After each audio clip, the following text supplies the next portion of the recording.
Wanita ideal kita pada hari ini, kita selaku mewakili golongan lelaki bercerita tentang wanita ideal menjadi inspirasi kepada semua komuniti masyarakat yang dalam hal ini kita bercerita tentang wanita yang memiliki ataupun mempunyai anak-anak autisma, ya. Bagaimana membesarkan anak-anak autisma, anak-anak istimewa ini untuk dibesarkan dan juga dijaga dengan baik sempena dengan bulan kesedaran autisma pada bulan ini. Jadi bercerita lebih lanjut berkaitan dengan inisiatif ini dan juga perkara yang murni ini bersama-sama dengan kita pada waktu ini iaitu Datin Dr. K. Magalavani, pengasas Impian, dan juga Nuraisha binti Arifin, ibu kepada pelajar autisma ataupun mereka yang juga berada bersama-sama dengan Impian itu sendiri. Tapi anaknya kita tak ada bawa ke sini, sedang belajar pada waktu ini juga. Kita nak mula dengan Datin lah. Impian ini merupakan salah satu institut ataupun persatuan yang juga menghimpunkan golongan istimewa ini, mereka yang mempunyai keunikan ini sendiri, keistimewaannya. Mungkin dari segi latar belakangnya, bila diasaskannya, mungkin Datin boleh ceritakan? Tahun 1986, anak saya didiagnose autism. Okey. Dan saya untuk cari diagnosis pun sudah susah. Sebab pengalaman pakar-pakar di Malaysia tak cukup dulu. Dan lepas itu saya form the National Autistic Society of Malaysia, NASOM. Okey. Dan kita tubuh kita punya sekolah nombor 1 di Titi Wangsa. Itu jam kita buat satu show, sampaikan salam untuk kutip duit untuk buat show ini. Wow. Okay. Itu semua satu journey yang saya was not prepared for. So sudah jadi ada sekolah ramai sekarang. Wow. Dan kita negotiate dengan government untuk integrasi education into sekolah kebangsaan. Itu pun sudah jadi. So early intervention taken care of, academic taken care of. What's next? Betul. Remaja dan dewasa autism. Di golongan kita ada 320,000 orang autism di negeri ini. Sebab 1% orang di masyarakat negara kita ada autism. Kalau you tengok figures di US, 1/65 orang autism. So dari orang jalan di tengah jalan 100 orang ada satu yang autism. Ada keluarga yang lebih satu orang autism. Ada 2 atau 3 orang autism. Okey, so sekarang ibu bapa akan jadi tua, dia boleh jadi sakit, tapi anak ini semua kuat, tapi istimewa. Dia tak boleh kerja. Ada orang yang kalau trained properly dan dia boleh kerja di hotel macam housekeeping, di bakery macam baker, di belakang dia boleh kerja, di hotel dia boleh kerja sebagai cook, di tempat jual buku dia boleh packing, di factory dia boleh buat packing. So orang yang boleh naik bas pergi kerja boleh, kita mau kasih dia peluang. Tapi orang yang tak boleh pergi ke kerja, kita mau bawa kerja ke tempat kami dan buat sheltered workshop sebab dia incapable of travelling, they incapable of doing, but they can do repeated job. Dia boleh bikin bakul, dia boleh lukis, dia boleh buat kuih dan jual, dia boleh buat berjenis-jenis hal. Okey. So itu yang kita buat di Impian sekarang. Ada juga yang mempunyai bakat melukis, bakat-bakat yang kreatif yang lainnya. Yes. Puan Aisyah pula, sejak bila menyedari anaknya itu mempunyai kecenderungan terhadap autism ini? Okey, bagi saya, sebab saya ada 2 anak autism, saya ada yang sulung. Yang sulung tu saya detect dia waktu umur dia agak lewat lah, 3 tahun lebih nak masuk 4. Yang tu lelaki. Jadi bila saya dapat yang kedua, saya ingat macam dia tak nampak macam cirian yang macam abang dia. So bila perkembangannya biasa, cuma bila dia masuk umur 5 tahun macam tu, nampak dia punya behaviour tu agak berbeza. Sebab dia lebih suka macam menyendiri. Lepas tu lebih suka pada percakapan yang macam kita panggil ekolalia something lah. Macam bercakap yang berulang tapi tak ada makna. So bila dah macam tu, kita pun macam decide both suami isteri untuk referkan dia dekat tempat yang abang dia kita refer lah, CDC dekat SUKM. So di situ kita dapat diagnose daripada sana lah, daripada doktor di SUKM tu. Kita kena ingat lah sebagai parents, walaupun kita ada anak autism yang sebelum tu, tapi autism ni sendiri sebenarnya berbeza antara satu dengan yang lain. Jadi tak mustahil kita akan termiss yang untuk anak yang next tu. Cuma biasa bila kita ada anak yang memang ada anak ni autism, biasanya tempat yang kita dapatkan diagnose tu akan suruh kita diagnose yang next untuk anak lah, kalau nampak anak tu berbeza juga. Okey. Kalau komunikasi dengan anak bagaimana? Sejak bila boleh belajar berkomunikasi, bertutur dan sebagainya? Okey, macam anak yang sulung saya tu dia memang non-verbal, tapi boleh panggil mak, ayah boleh. Cuma dia memang jenis yang kalau nak sesuatu lebih kepada perlakuan menunjuk lah, bawa kita ke arah benda tu. Yang anak perempuan saya dia memang boleh bercakap since orang kata setahun lebih tu memang ada perkataan. Sampai 5-6 tahun, sampai sekarang pun dia boleh bercakap, tapi dia menggunakan dialek bahasa Inggeris lah. Kami pula yang kena adapt untuk menggunakan bahasa Inggeris dalam pergaulan rumah kami lah. Dan sejak bila Puan menyertai impian tu sendiri ataupun menghantar anak-anak ke impian? Anak saya yang nombor 2 tu saya hantar di impian. Yang first tu saya buat homeschooling. Okey, yang impian tu saya hantar dia setahun lepas lah. Bulan 4 tahun lepas. Okey. Datin, kalau kita lihat ni paparannya, antara aktiviti yang dilaksanakan di impian ada baking class, ada art class. So ini memberikan satu peluang kepada mereka untuk mencari bakat mereka, mungkin dalam bidang lukisan ke, kulinari ke. Jadi bagaimana itu Datin dapat memberikan perhatian yang begitu istimewa kepada mereka ini? Saya tak faham. Maksudnya kalau dengan adanya kelas seperti ini, bagaimana kita dapat membantu mereka pada masa sama supaya mereka tidak rasa sunyi. Dan ibu bapa pun bersama-sama memberikan sokongan untuk aktiviti di impian ini. Yes. Ibu bapa sokong dan kita jual hasil dari sekolah. Macam itu gambar cantik orang beli, itu kita pakai duit untuk beli bahan-bahan untuk buat kerja lagi. So ada orang derma duit untuk hal kita. Macam kita nak buat neuro education sekarang, kita depend on public to derma duit untuk hal ini. Lagi kita nak start satu computer lab, sebab ini kita ada budak yang pandai animation. Okey. Yes, yang buat dia punya bapa taruh password untuk control dia punya timing di komputer. Okay. Dia boleh hack itu password. Luar biasa. Tapi dia punya perangai di sekolah belum 100% baik. Sebab kalau dia mau itu komputer, lain hal dia tak mau belajar. So kita ada password untuk protect, dia boleh hack itu password.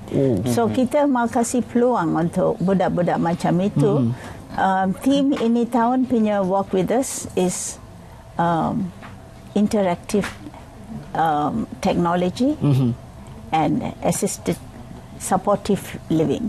So kita nak ajar budak-budak bercakap dengan pakai komputer, so that they can communicate with the world through computer if they cannot speak. Kalau dia susah buat sign language, dia boleh tulis apa dia nak dengan komputer kecil atau handphone, dia boleh communicate. So kita nak cuba expand on all these areas. So we need the public support for this. Baik. Sekarang ni kalau kita lihat dunia sudah berubah, pemahaman tentang apa itu normal pun sudah subjektif, berbeza ya. Maknanya kita dah boleh menerima apa juga bentuk masyarakat yang ada dalam komuniti kita sekarang ini.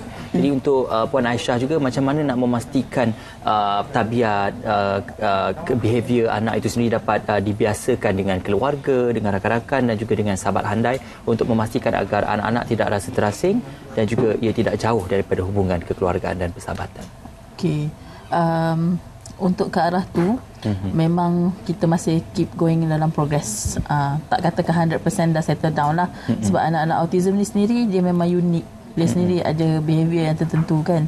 So cuma kita boleh kurangkan daripada dari segi dia punya tantrum, dia punya segi orang kata yang behavior yang different daripada orang lain tu adalah dengan OT, occupational therapy yang berterusan, speech therapy, benda-benda macam tu memang sangat perlulah. Yang mana tempat dekat impian memang ada menyediakan education yang seperti itu. Dan memang apa yang saya boleh nampak pada anak saya sendiri dah setahun di situ, memang sangat banyaklah improvement dia di situ. Daripada seorang yang memang hanya suka berjalan tanpa tujuan, sekarang ni dia boleh duduk dengan kita. Dia dah ada improvement, boleh bercakap, boleh meminta, banyaklah. Dan bagi saya support system di impian sendiri adalah sangat bagus lah. Baik. Kalau okey, ini impian terletak di mana? Titi Wangsa. Titi Wangsa. Okay. Number 4 persiaran Titi Wangsa. Okey. Dahulunya banyak usaha dilakukan untuk memberikan latihan pada anak-anak autism. Sama ada latihan menunggang kuda, ada latihan bersukan, latihan berlari dan sebagainya untuk memastikan agar koordinasi motor neuron mereka ini berada dalam keadaan yang stabil. Jadi di impian sendiri adakah ada latihan-latihan berbentuk fizikal turut diadakan? Ada. Kita pagi-pagi dia ada lari di Titi Wangsa. Sekarang park itu tutup untuk repair.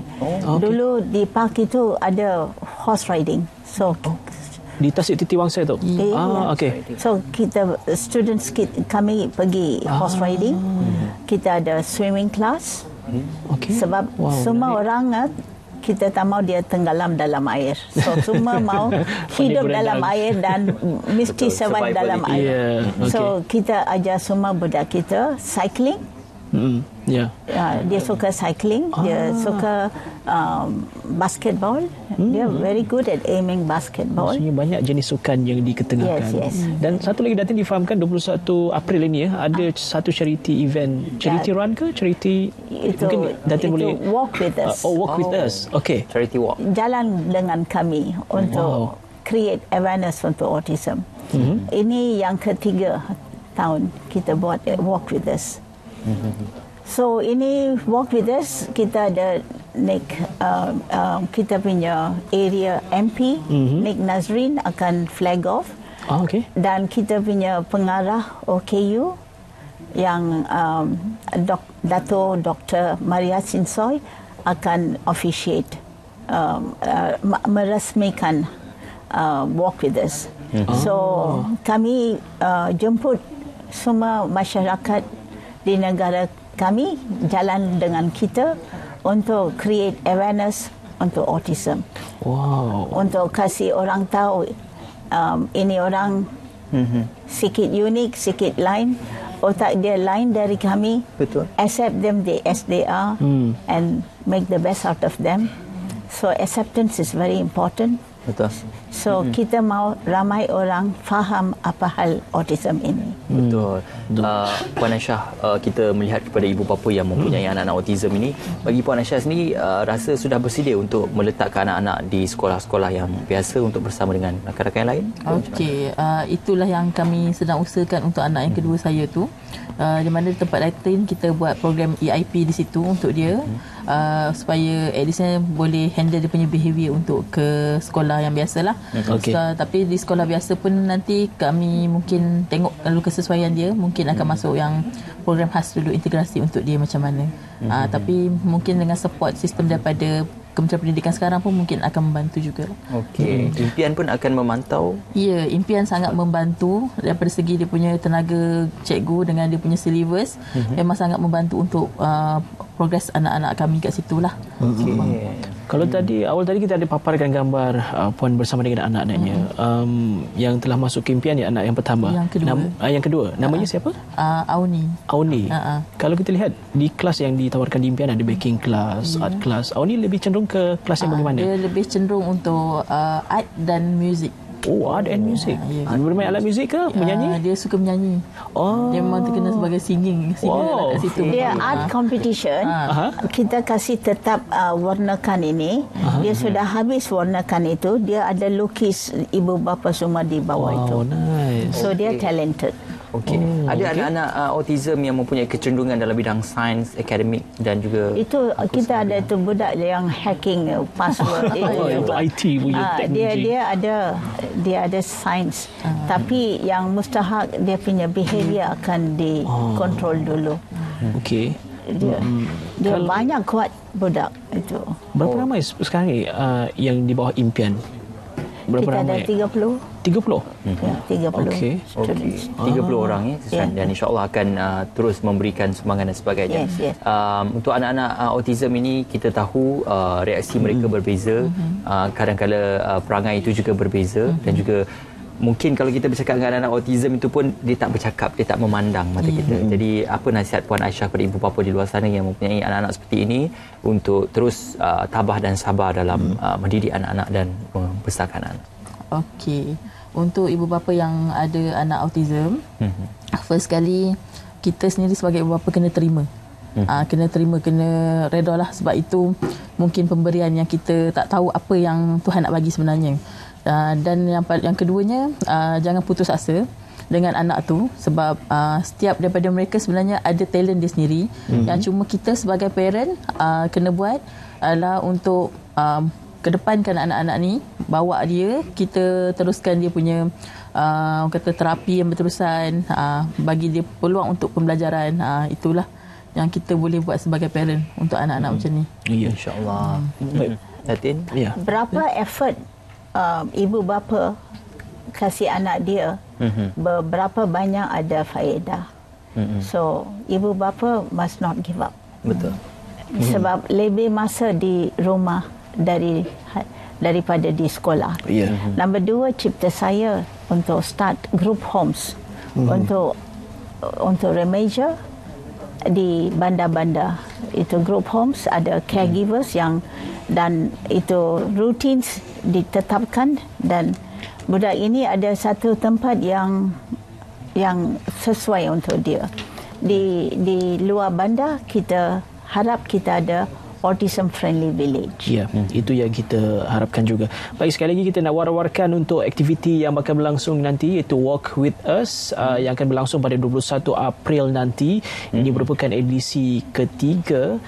Boleh layari laman Facebooknya. Ini laman Facebooknya yang kita kongsikan untuk anda. Walk With Us. Sokong impian, dan kalau anda mempunyai kecenderungan ataupun anak seperti ini, boleh sama-sama mendapatkan maklumat daripada impian. Dan juga terima kasih kita ucapkan kepada Datin Dr. K. Manggalavani, pengasas impian, dan juga Puan Nur Aisyah binti Arifin, ibu kepada anak-anak kita yang istimewa ini, yang sebenarnya boleh kita angkat bakat dan juga kemampuan mereka.